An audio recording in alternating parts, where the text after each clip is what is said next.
مرنے سے پہلے اے مسلمان کر لے اس پہ غور. کتابوں کا خدا اور ہے, بابوں کا خدا اور ہے. کہنے کو تو دین سب کا اسلام ہے, لیکن کتابوں کا جہاں اور ہے, بابوں کا جہاں اور. اللہ تعالیٰ حقوق العباد بخش دے گا کہ نہیں؟ اگر میں نے کسی کا حق کھایا تھا تو میں نے توبہ کر لی اور دعا کی کہ اللہ اس کو نیکیاں دے دے اور مجھے بخش دے. اب بھائی یہ اس کی مرضی ہے کہ وہ کتنی نیکیاں لیتا ہے, یا اللہ تعالیٰ اس کا ایکویلنٹ کیا نکالتا ہے. بخاری میں حدیث ہے کہ جس نے دنیا میں کسی کے ساتھ کوئی لین دین کا معاملہ کیا ہے, خواہ وہ اخلاقی معاملہ ہے یا پیسوں کی لین دین کا, تو وہ دنیا ہی میں سیٹل کر لے, کیونکہ آخرت میں نیکیاں دینی پڑیں گی. یہ بخاری کی حدیث ہے. اور مسلم میں تو وہ اتنی رکت انگیز حدیث ہے, وہ میں جتنی بار پڑھتا ہوں نا کہاں پڑھتا ہوں. نبی الاسلام نے صحابہ سے کہا, جانتے ہو مفلس کون ہے؟ صحابہ کرام نے کہا یا رسول اللہ, ہم تو مفلس اسی کو سمجھتے ہیں جس کے پاس دنیا کا مال نہ ہو. تو آپ نے فرمایا میری امت کا مفلس تو وہ ہوگا کہ جو قیامت کے دن ڈھیروں ڈھیر پہاڑوں کے برابر نیکیاں لے کر آیا, اور اس میں نبی الاسلام نے مسلم شریف کے الفاظ ہیں گنوایا. کون سی نیکیاں؟ نماز, روزہ, حج, زکات. یہ سارے بڑی بڑی نیکیاں یہی ہو سکتی ہیں, اور نبی الاسلام نے گنوائی. لیکن اس حال میں آیا کہ دنیا میں کسی کو مارا, کسی کو پیٹا, کسی کا خون بہایا, کسی کو ناحق ڈانٹا, کسی کو ذہنی تکلیف دی, وہ لوگ اللہ کے حضور آئیں گے اور اللہ سے کہیں گے کہ آج ہمیں بدلہ چاہیے. اللہ تعالیٰ فرمائے گا آج تو کرنسی جو ہے وہ نیکیاں ہیں, جاؤ پھر اتنی نیکیاں لے لو اس سے. یعنی جتنی بڑی تکلیف اس نے پہنچائی ہوگی اس کے ایکویلنٹ اس کے نامہ مال سے نیکیاں نکالی جائیں گی. مسلم شریف کے الفاظ ہیں, ایک ایک کر کے جب لوگ اپنا دعویٰ کریں گے, اینڈ رزلٹ یہ نکلے گا کہ اس کے نامہ مال میں کوئی نیکی باقی نہیں رہے گی. ابھی بھی کچھ لوگ باقی ہوں گے. اللہم لا تجعلنا منہم. وہ کہیں گے اللہ نیکیاں تو ختم ہوگی, اب ہم کیا کریں؟ اللہ تعالیٰ فرمائے گا اب اس کا علاج یہ ہے کہ تمہارے گناہ اس کے نامہ مال میں ڈالے جائیں گے. توبہ توبہ. اور اسے اوندہ منہ کر کے جہنم میں پھینک دیا جائے گا. پھر نبی اسلام نے اینڈ پہ فرمایا کہ میری امت کا مفلس یہ ہوگا.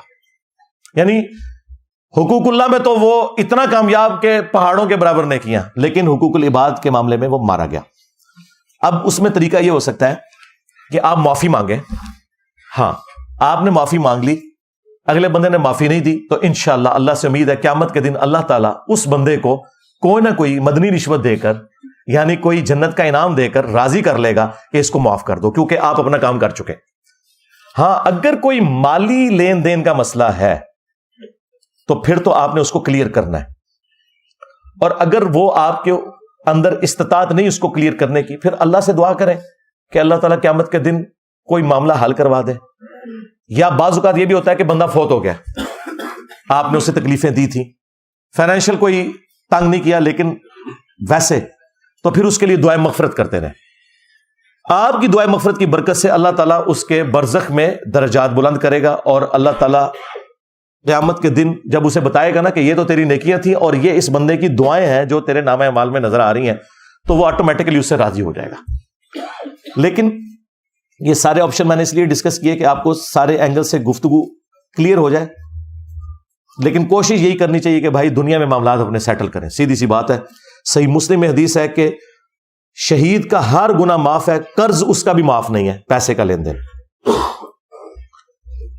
بخاری مسلم میں حدیث ہے مقروض کا جنازہ لایا جاتا تھا, آپ فرماتے تھے تم پڑھو میں نہیں پڑھوں گا جب تک کہ کوئی قرضہ اس کا نہیں اتارے گا. اور پھر بخاری مسلم کے الفاظ ہے جب اللہ تعالیٰ نے نبی الاسلام کو غزوہ خیبر کے بعد وسعت دی, مال غنیمت میں 5واں حصہ مختص ہو گیا, آپ کے پاس اللہ تعالیٰ کی طرف سے دولت کی ریل پیل ہو گئی کہ بیت المال میں آ گیا, آپ اپنے اوپر تو نہیں لگاتے تھے. تو پھر نبی الاسلام بیت المال میں سے جو خمس 5واں حصہ جو اللہ اور اس کے محبوب صلی اللہ علیہ وآلہ وسلم کے لیے خاص ہے, وہ پھر آپ صلی اللہ علیہ وآلہ وسلم قرض اتارنے کے لیے خرچ کرتے تھے. اور پھر آپ آیت تلاوت کرتے تھے النبی اولا بالمؤمنین من انفسہم وازواجہ امہاتہم, نبی مومنین کی جانوں سے بڑھ کر ان پر حق رکھتے ہیں, اور نبی کی بیویاں امت کی مائیں ہیں.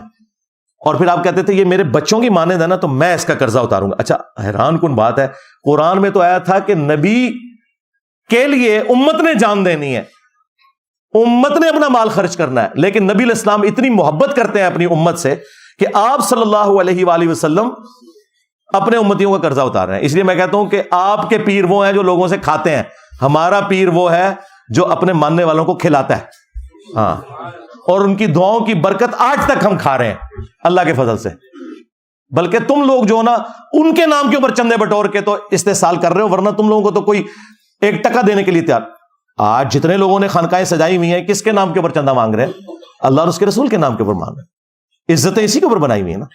تو نبی علیہ السلام کو جب اللہ تعالیٰ نے وسعت دی تو پھر آپ علیہ السلام خود قرض اتار دیا کرتے تھے.